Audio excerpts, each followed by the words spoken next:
Sia le camicie maschili sia quelle femminili sono caratterizzate da un colorazione quale del loro tipo. Voglievi includere il loro decorativo con la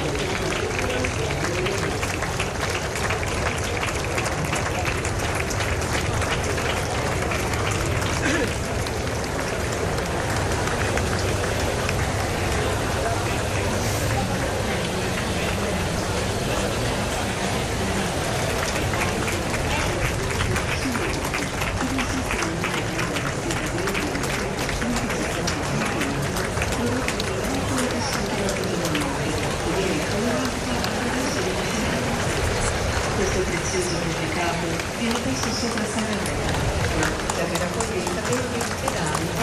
a